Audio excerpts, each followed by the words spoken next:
बड़ी सोच के साथ काम करना चाहिए। जैसे आज भी उन्होंने कहा बड़ी कन्वांस ही बड़ा चित्र होता है, पर आपकी सोच तो मुझे छोटी नजर आ रही है। आपकी सोच तो केवल 2024 का चुनाव है कि जब हम 1/3 आरक्षण महिलाओं के लिए कर रहे हैं, तो यदि हम पिछड़े वर्ग की 1/3 महिलाएं, अनुसूचित जाति की 1/3 महिलाएं, आदिवासी की 1/3 महिलाओं के लिए आरक्षण कर देते हैं कानूनन, तो मील का पत्थर होगा। महिला आरक्षण में आरक्षण होने के बाद समाज में क्रांतिकारी बदलाव संभव है। अगर मोदी की नीयत साफ होती तो चलो 2014 के बाद वो नहीं बना पाए थे, 2019 में जीतने के बाद कर देते। को भी मालूम है कि सोनिया गांधी जी तो इसको पास नहीं करवा पाई, लेकिन नरेंद्र मोदी जी इसको जरूर पास करा लेंगे। अरे लाइए ना ओबीसी पे बिल, किसने मना किया आपको? आप भी ला सकते हैं। उसके बाद सरकार से पूछिए, आपको तो मना नहीं किया। आपको लगता है कि ओबीसी के लिए आरक्षण होना चाहिए, तो आप लेकर आइए बिल।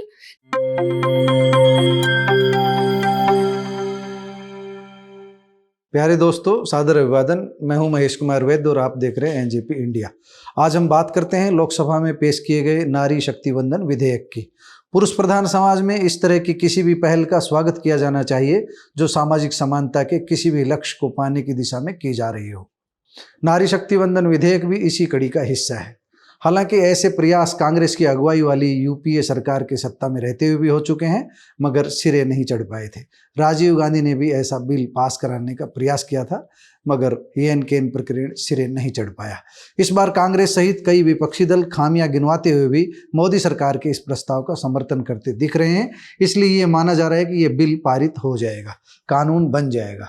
मगर हम टाइमिंग की बात कर रहे हैं। मैंने विधेयक नहीं पढ़ा है, मगर जैसी खबरें आ रही हैं उससे तो ऐसा लग रहा है कि पहले जनगणना होगी और इसके बाद परिसीमन होगा। इतना सब होने के बाद ही यह कानून लागू हो पाएगा। ऐसी स्थिति में विपक्ष के इन आरोपों को बेबुनियाद नहीं कहा जा सकता कि नवनिर्मित संसद भवन में पहले दिन लाए गए इस विधेयक के पीछे मोदी सरकार की निगाह 2024 के चुनाव पर टिकी हुई है। यह कहा जा सकता है कि जब 2024 के चुनाव में और लोकसभा चुनाव के बाद और लोकसभा चुनाव के आसपास होने वाले कई राज्यों के विधानसभा चुनाव में यह कानून लागू ही नहीं होना, तो इसके लिए इतनी जल्दबाजी क्यों दिखाई गई? केवल राजनीति के लिए या इसके पीछे नारी सशक्तिकरण की मंशा भी है? हमारा मानना है कि मोदी सरकार का यह कदम राजनीतिक लाभ के लिए तो है, मगर सत्ता में आने का प्रयास करने वाला हर दल राजनीतिक लाभ के लिए ऐसा प्रयास करता ही है। इसमें कुछ बुरा भी नहीं है। यह तो मतदाता को देखना है कि नए कानून को राजनीतिक लाभ वाला कदम मानते हैं या मोदी सरकार की नेक नीयत। इसके लिए इंतजार करना होगा। कांग्रेस का यह कहना सही है कि उसके कार्यकाल में ही राज्यसभा से यह विधेयक पारित करवाया जा चुका था। कांग्रेसी नेताओं का कहना है कि इस बात की संभावना तलाशी जानी चाहिए थी कि क्या राज्यसभा में पारित पुराना विधेयक ही लोकसभा में प्रस्तुत नहीं किया जा सकता था। आम आदमी पार्टी का कहना है कि इसे 2024 के चुनावों से ही लागू किया जाना चाहिए। खैर, अभी कल होने वाली बहस से भी कई काम की बातें निकलेगी। सब पर नज़र रखिएगा, क्योंकि आप ही मालिक हैं। कहते हैं ना कि यह पब्लिक है, सब जानती है। आज एक नई बात आरक्षण को लेकर निकल कर के सामने आई है।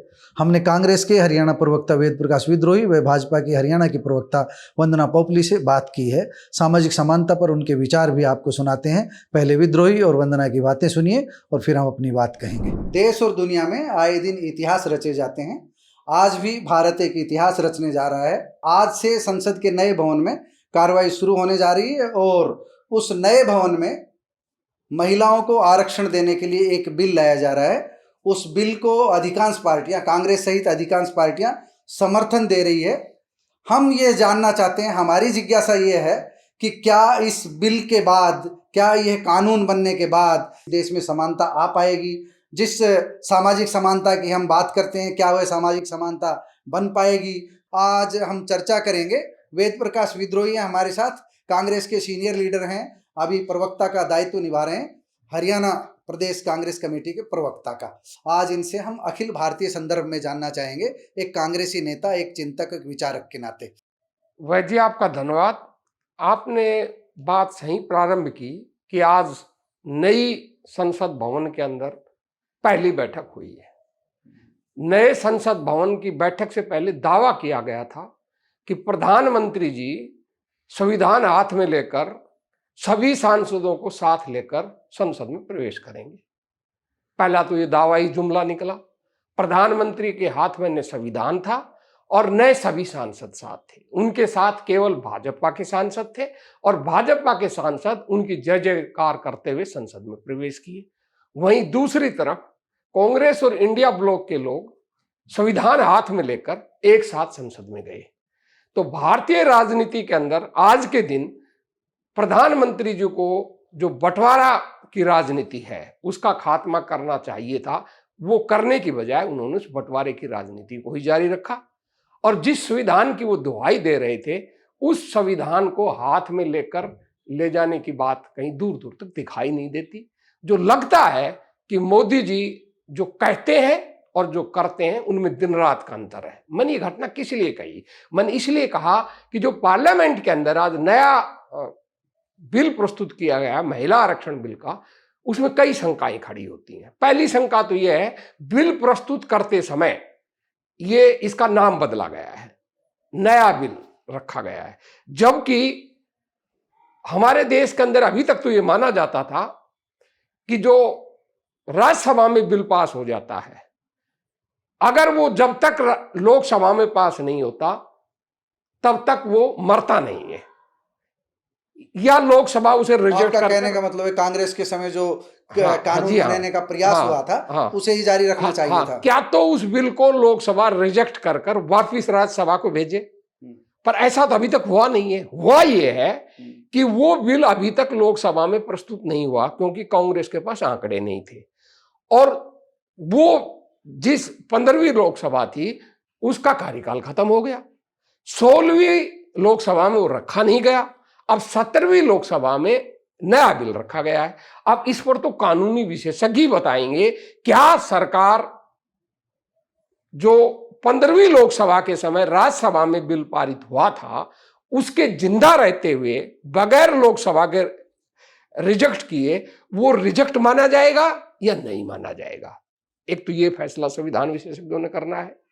दूसरी बात, इस बिल को प्रस्तुत करते समय अभी तक बिल की जो कॉपी थी वो अपलोड ही हुई है, मैं उस पर कुछ देख रहा था। तो एक बात सामने आई है कि ये बिल तब लागू होगा पास होने के बाद जब 2021 की जनगणना पूरी हो जाएगी। डेकेड, उसमें लिखा डेकेड सेंसस, तो डेकेड सेंसस हमारी 2021 में होनी थी, वो हुई नहीं।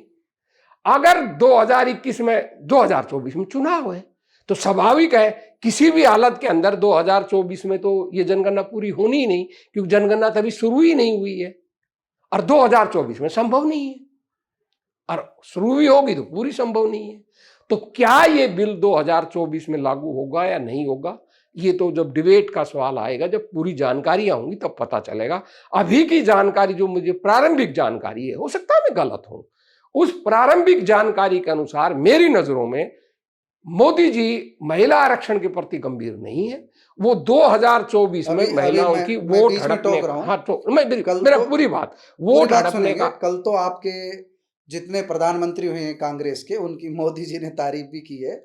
आप इस बिल का स्वागत कर रहे हैं? देखिए महिला आरक्षण बिल का तो स्वागत सभी करेगा, हाँ बिल्कुल बिल्कुल स्वागत। महिला आरक्षण बिल का तो बिल्कुल स्वागत है, मैं उसी दिशा में जा रहा हूं। जब आपकी नीयत में ही खोट है कि आपने ये बिल केवल वोट हड़पने की दृष्टिकोण से रखा है 2024 में आपको महिलाओं की वोट मिल जाए इस दृष्टिकोण से रखा है, तो इसका मतलब है आपका जो व्यापक दृष्टिकोण, जिस प्रधानमंत्री जी जो कहते हैं कि बड़ी सोच के साथ काम करना चाहिए, जैसे आज भी उन्होंने कहा बड़ी कन्वान ही बड़ा चित्र होता है, पर आपकी सोच तो मुझे छोटी नजर आ रही है।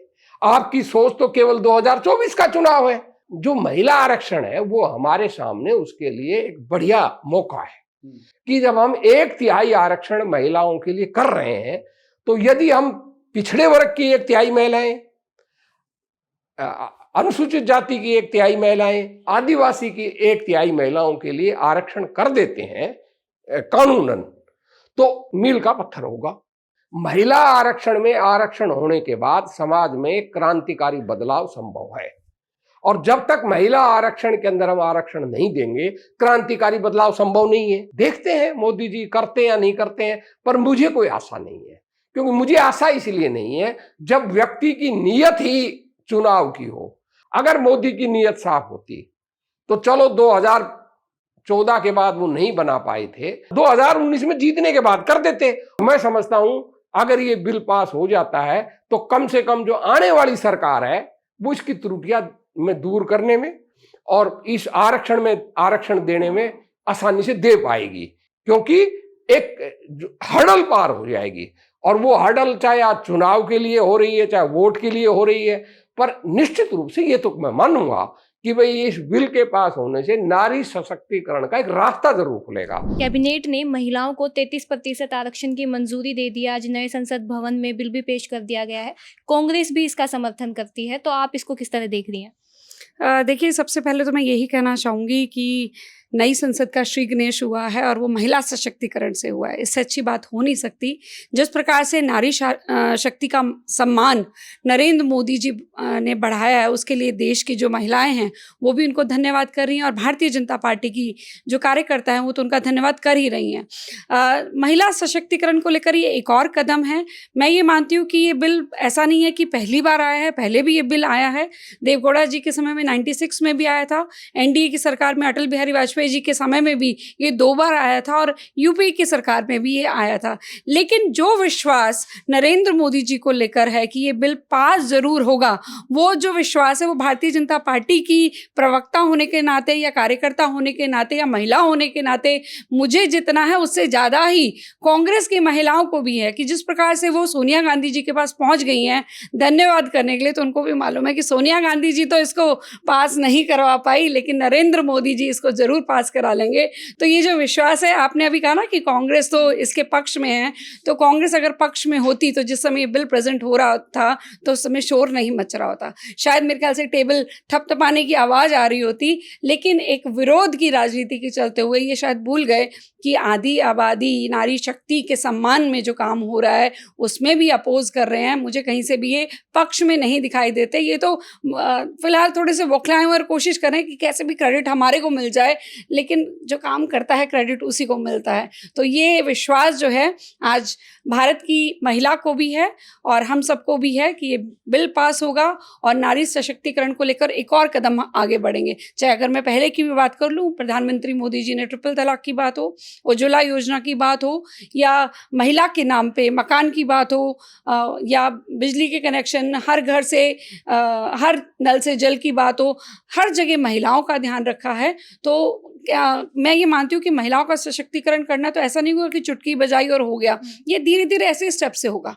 आप ये देखिए हरियाणा में भी किस प्रकार से महिला थाने बनाए गए, किस प्रकार से रिजर्वेशन दिया गया विमेन को, किस तरह से उनको एजुकेटेड विमेन को भी आगे लाया गया। तो ये धीरे धीरे छोटे छोटे स्टेप हैं जो महिला सशक्तिकरण की तरफ जाते हैं। हमारी पार्टी से बात नहीं करती, करके दिखाती है कि जर्नली जो आरक्षण है लोकसभा की सीट्स में या विधानसभा की सीट में वो एससी और एसटी का है।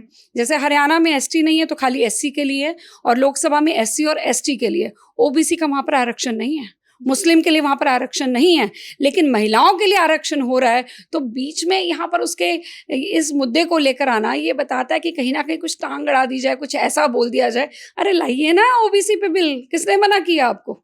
आप भी ला सकते हैं। उसके बाद सरकार से पूछिए, आपको तो मना नहीं किया, आपको लगता है कि ओबीसी के लिए आरक्षण होना चाहिए तो आप लेकर आइए बिल। इन जनरल लोकसभा में ओबीसी का कोई आरक्षण नहीं है, ये हम सब जानते हैं, लेकिन महिलाओं के मुद्दे में इस विषय को उठाकर कहीं ना कहीं कांग्रेस ने दिखा दिया कि उनकी नीयत क्या है। आप दोनों की बातें सुनने के बाद समझ चुके होंगे कि अभी इस कानून को लेकर श्रेय लेने की लंबी होड़ शुरू होने वाली है और हम भी सबकी बात आप तक पहुंचाने वाले हैं ही। वैसे इस बात की संभावना अभी कम ही है कि 2024 के चुनाव में लोकसभा और विधानसभा में 33% महिलाएं नजर आएंगी।